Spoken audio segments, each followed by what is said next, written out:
વિશ્વ હિન્દુ ધર્મ સેના અને બજરંગ દળના યુવા સેના દ્વારા કાશ્મીરમાં પહેલગામમાં થયેલા આતંકી હુમલાનો અનોખો વિરોધ કરાયો। કાશ્મીરમાં હાલ થયેલા આતંકી હુમલામાંથી આખો ભારત દેશ દુઃખી છે અને આખા દેશમાં હુમલાનો વિરોધ થઈ રહ્યો છે। ત્યારે ભરૂચ શહેરમાં હિન્દુ ધર્મ સેના અને બજરંગ યુવા સેના દ્વારા પાકિસ્તાનના ઝંડાને તુલસીધામ જ્યોતિનગર પાસે જાહેર સાર્વજનિક શૌચાલયના પગથિયા પર ઝંડા લગાવી પાકિસ્તાન મુર્દાબાદના નારા લગાવી હિન્દુ ધર્મ સેનાના કાર્યકરોએ વિરોધ નોંધાવ્યો હતો।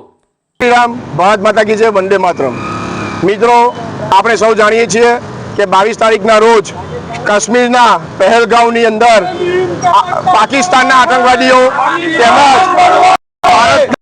અભિન્ન અંગ એવા કાશ્મીરમાં દેશના ગઠબંધન આતંકવાદીઓએ ભેગા થયા ને હિન્દુઓના લોકોને ધર્મ પૂછી અને એમની હત્યા કરવામાં આવી।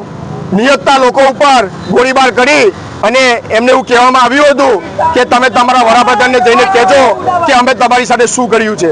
તો આવા ગદ્દારો એ લોકોને અને કટોરા પાકિસ્તાન, ભિખારી પાકિસ્તાનનો વિરોધ કરવા માટે આજે હિન્દુ ધર્મ સેના ભરૂચ જિલ્લાના કાર્યકર્તાઓ તેમજ ભોલાવ બજરંગ શક્તિ ગ્રુપના કાર્યકર્તાઓ ભેગા થઈ અને પાકિસ્તાન, ભિખારી પાકિસ્તાનના ઝંડાને રસ્તા ઉપર, શૌચાલય ઉપર અને કચરા પેટીની જગ્યા, જે એમની જગ્યા છે, જે એમની ઓકાત છે એવી જગ્યાએ તેમના ઝંડા લગાવી અને સખત ભાષામાં વિરોધ કરવામાં આવ્યો છે।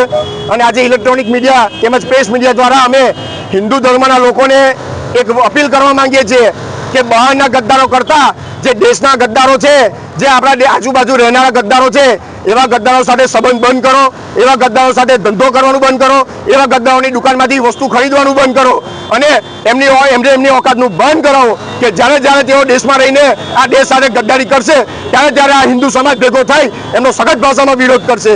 અને અમે આજે અપીલ કરીએ છીએ કે દેશના દરેક ખૂણામાં અને ભરૂચ જિલ્લાના દરેક ખૂણામાં આ રીતે વિરોધ થાય, હિન્દુ લોકો ભેગા થાય અને આ દેશમાં રહેતા ગદ્દારોને, બાંગ્લાદેશીઓને, રોહિંગ્યાઓને ખબર પડે કે હવે આ હિન્દુ સમાજ એક થઈ રહ્યો છે।